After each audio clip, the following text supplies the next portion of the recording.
we take a look back at the career of the late, great Pete Rose on today's episode of Baseball King Collectibles. Hi, everybody. Welcome back. Another episode, Baseball King Collectibles, and it's a Pete Rose day. You know, sadly, he passed away unexpectedly, of course. He was healthy the day before. Well, not healthy, but he was deteriorating, but there was no signs of him passing away. He wasn't in a hospital. He wasn't nothing like that. He was still working, you know, doing his thing, and just passed away regrettably. He took a flight back from Nashville to Las Vegas and just found, you know, the next day, unfortunately. So, you know. Anyway, I want to thank everybody, first of all, for new subscribers. A lot of new people have been coming here lately to the channel, and it's amazing, really. We're building up. I passed my goal of 150, blew by it. We're looking for 175, my next sub goal. So thank you for that.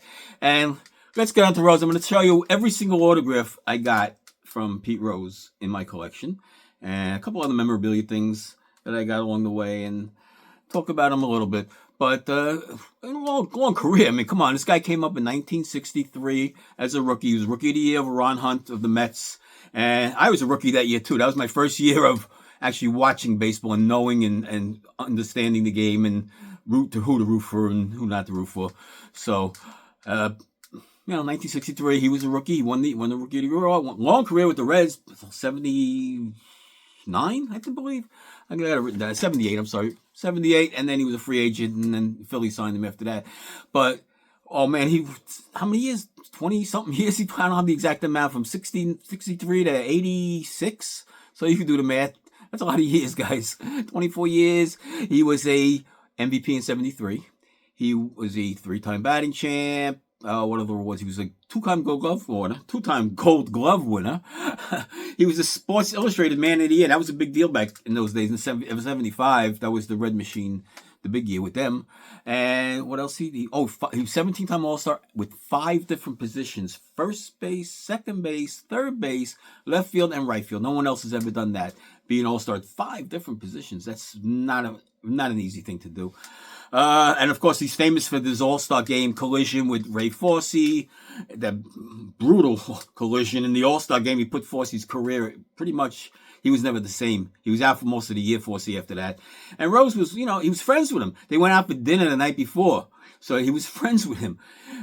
Didn't mean to hurt, but just his intensity. He was just in an All-Star Game, an exhibition. He bowled over that catch. You see a picture there. You know, it was just brutal. But that play goes down in history as a player in history. And, you know, he was Charlie Hustle. That's who he was, Charlie Hustle. And how did he get that nickname? You'll never believe this. You know, an exhibition game against the Yankees in 63, his rookie year. And they're facing the Yankees. And Whitey Ford in the dugout, he goes, "What is this kid? Charlie Hustle, man. That's what all he does." So that's who gave him the nickname. Whitey Ford gave him the nickname Charlie Hustle, and it stuck. All these years later. That was a great nickname by Whitey, and Whitey had one of the great nicknames too. Whitey. It's not his real name, we all know. But Rose, he went on to do a hitting streak of, you know, National League hitting streak of 44 games. Here's a photo I think I have of Tommy Holmes, who had the record of 37 games before Rose. And here he is congratulating him on breaking the record. And he went to 44, of course, Maggio 56. So, you know, Rose has a National League record, almost got to DiMaggio, which would have been amazing. Getting to 44, it's hard to do these days, guys, you know.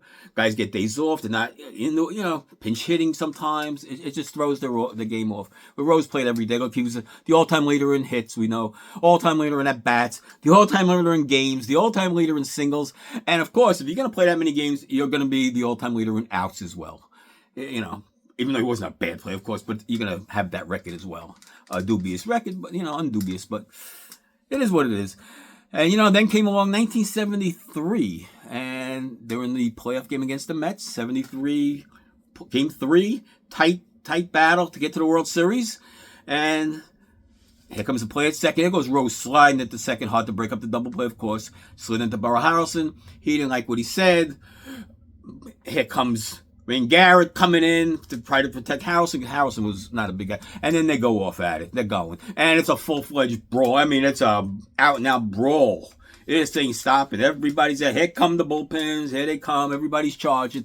And it went on for a long time. And guess who was at that game? Up in the left field, all the way in the upper deck. This guy. I witnessed it all. It was an amazing day. Probably my best witnessing games of a historical game in my life, I guess. I don't think of anybody better, like a historical game than that, where it stands out. And so that fight went on for a while. Pedro Barbone, he was so crazy. I mean, he was wild. He was in the middle of the fight. He picks up, after the fight's over, he picks up his hat, puts it on, and it's a Met hat. He takes it off. He starts chewing it and throwing it. It's a famous scene. I couldn't find any pictures of it, but I'm sure you can find maybe a clip of it somewhere out there. It was an outrageous day. And then Pete Rose goes back. Where's he play? Left field. He's back in the outfield, and here comes cans, and here comes the bottles, and here comes a whiskey bottle, and Rose throws it back. He's throwing it back, and I'm on the upper deck, so it's coming from below us. It's probably the deck below us coming, because we couldn't reach the field from up there anyway. That was really high up. If you ever been to Shea Stadium, in the fair territory in the outfield, it's high, all right? But yeah, it was a nice view. But yeah, anyway, they had Sparky Anderson pull the team off. They had to pull the team off the field because it was getting, he could have got hurt. Could have gotten killed. The bottle hits you in the head from upper deck like it's going to kill you. So they pulled everybody off, and Yogi sends out Willie Mays, Rusty Staub, and Tom Seaver out to the outfield to come that, guys, please, stop. And I'm up here going, yeah.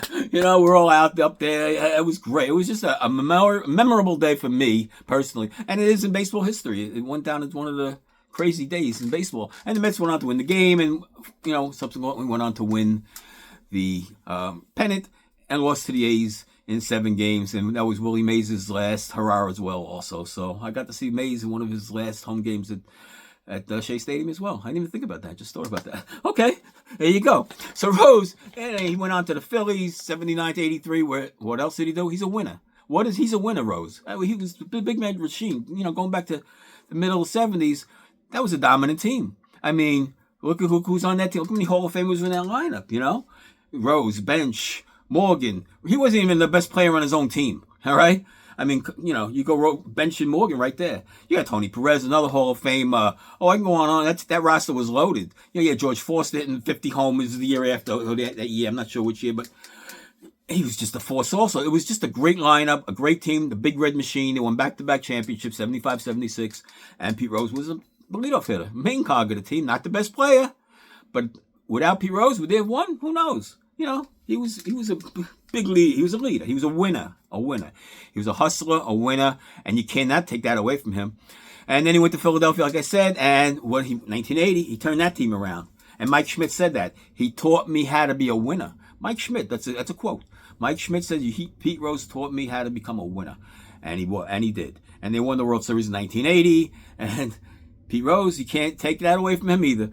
So nothing you can take away from him, what he did on his career, He went to Phillies to 83, went to the Expos, believe it or not.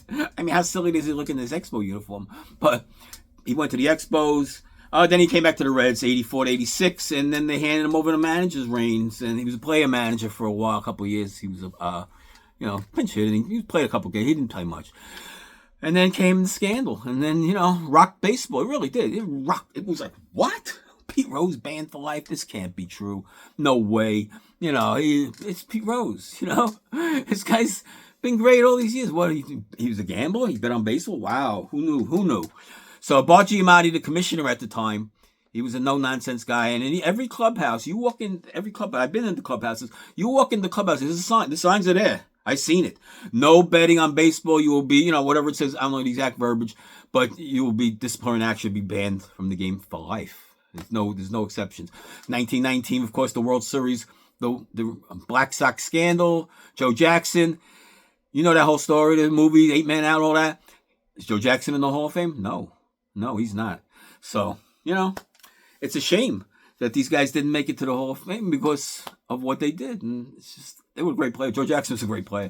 And Pete Rose was a great player. And he should be in the Hall of Fame, of course, just based on his playing ability. Absolutely. No steroids, none of that. No cheating, no nothing. He played the game clean as anybody.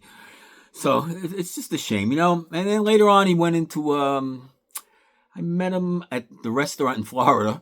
He had a restaurant, Pete Rose Cafe. I got it right here. The Pete Rose Ballpark Cafe. All right? How's that? With the menu, of course. This time I went there. I only went there once. My father and mother went there. They lived about 5 minutes away. They went there many times, and they've seen him several times. He had a radio show he did there, too. Of course, you can see the prices. Look at that, right? Isn't that great? He did a radio show from there in the back there also. And wait, I got this also. There's one piece I got signed from the restaurant too. Look at that, nice. Ballpark Cafe, like a game ticket with the section, whatever. But this is never gonna. It's not like I said. Pete Rose autographs. There's no value. He signed millions and millions and millions. I would say one of the biggest autograph signers other than Bob Feller, and he was reasonably priced, Rose, even to the final day. He never charged hundreds and hundreds of dollars, nothing like that. He was under $100, $65, $50, nothing crazy ever. So I give him credit for that. Let me show you something. Wait, before I get to that, I'll finish out with the story because it's important. After the restaurant, then he moved to Vegas. And he opened up shop in one of the Las Vegas, I think the MGM Grand or one of those. And he had a little booth. Pete Rose signing, a big sign over him. And people just come up to him, whatever, $50, $75, whatever it was. It was just his way of getting money. And what did he turn that money into? Back into the casino, because he was a big gambler, unfortunately. So he lived where he worked, and he worked where he played. It was just a cycle. But I guess he kept making enough money to give back, and some people do it. You can't get out of that addiction. It's hard. But if he would have admitted he bet on baseball early in the days, it would have been different. He lost a lot of friends. He lost a lot of respect from people for lying. And of course, he wrote a book finally. I bet on baseball, and he told the story, and he admitted it finally. And he even signs baseballs. I bet on baseball. And there's a lot of ball sign like that. Things like that. So he's not making a joke out of it. I don't know what it was. But the Hall of Fame, strict, never. And still never. And to let him in now, after he's passed away, come on, guys. It doesn't make sense. You didn't let Joe Jackson in, so Rose ain't getting in. I'm pretty confident. At least not in my lifetime. Whatever amount of years. Your lifetime, maybe. I don't know. I don't see it. I really don't see it. But let me show you some of the items I got. I'll start off with this is the bat I got recently from David Adams. And I wasn't happy about that video I did a few months ago. No, maybe not 2 months ago. Where's the Rose autograph on here? He's on here somewhere. Let me find the feed before I think here he is. I want to get it right there. So he's on this Hall of Fame bat. And people are going to say, it ruins the value of the bat. No, there is no value. The value of the bat's worth nothing. Unless you sell it. If you're just holding on to it, what is it worth? Nothing. It's worth zero. I'm not making any money off this bat. I can't go into the store and buy something with it. It's worth zero. It's not got no value. So, people think everything's got a big value to it, But this is my original Hall of Fame bat that I'm working on. This is I'll never get rid of this bat no matter what. And Pete Rose wrote his name very big on here too. That's what he was. That's what he did. Pete Rose, right there. You can see right in the middle there. So, yeah, right there. Nice and big. And this is my bat. I'll showcase this bat on another show. But he was a great signer. People say, you put him on your bat, you ruined the bat. No, I didn't ruin anything. I want him on the bat. This is my personal collection that I'm putting him on my bat. You got a problem with that? Don't look at it. What can I tell you? That's not ruined. It's just a personal opinion.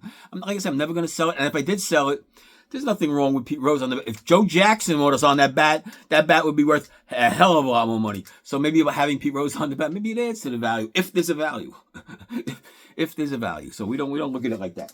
It's just recently, 2 days ago, I did a show on Pete Rose, how I met him and all that, and we did a private signing with him, and I got a bunch of autographs signed, and I showed you guys this stuff here, the two Beckett magazines, which I love. This was in case you guys missed this episode. I had two Beckett. I love getting Beckett magazines signed, and I had two of them signed from Rose also. All the autographs he gives you. It's a short name, so he gives you a great one, but still, he could just give you a PR like half these guys did today, just a couple of letters, initials. And I have, of course, the Pete Rose 8x10, nice. And I also had, and I bought these magazines in the intent of getting them signed, okay? Believe it or not, I bought this with the intention of getting it signed, and I did. It took me a couple of years, but I finally got them signed, and it paid off. I bought two of them. Not one, but two. It's the hit leader. You put it out in baseball, as you can see, the 4192, right? That's what it is, 4192. That's a beautiful picture. I love the covers. The cover caught my eye. I saw it in the magazine. So I got to order these, $2 a piece, whatever it was at the time, $5 for two of them. So I said, I will get these signed one day. And sure enough, I did. Here's the other one. Here's the both. So you see, I got two of them. Both signed. Beautiful, right? I mean, isn't that great? So I'm not a Reds fan. I'm not a Pete Rose fan. And what's the value to this? Again, it's nothing. But if you want to put a value to this, Pete Rose signed way too much in his career to have anything worth valuable, unless it's a one of a kind, something very rare or a rare item or something like that. Otherwise, his autograph's not going to be worth a lot of money. It's just not. It's just the way, from signing too much, it's supply and demand. There's no I mean, how many collectors don't have a Pete Rose autograph? Raise your hand. How many don't? I mean, I got many, but how many don't? Oh, wait, I didn't even show you my ball. All right. Last but not least, the Pete Rose ball, of course. On the sweet spot, of course. You have to have a ball. Who doesn't have a Pete Rose ball? If you're a hardcore collector, decent collector, you can have a Pete Rose in your collection. It's just facts of life. So Pete Rose, I mean, what else can we say other than rest in peace, Mr. Rose? You were really good. I met you a couple times I did. It was always a smile on your face. It was always funny. It was always joking, laughing, nothing serious. It was just having a good time. And that's how I'm going to remember Pete Rose as just as a nice guy. Just, not as a gambling addict who got banned from baseball. No, he was a hustler. He was a winner. And you're never going to take that away from him. That's how I leave his legacy. He was a winner. Rest in peace, Mr. Rose. I'll see you guys next time on the next episode of Baseball King Collectibles.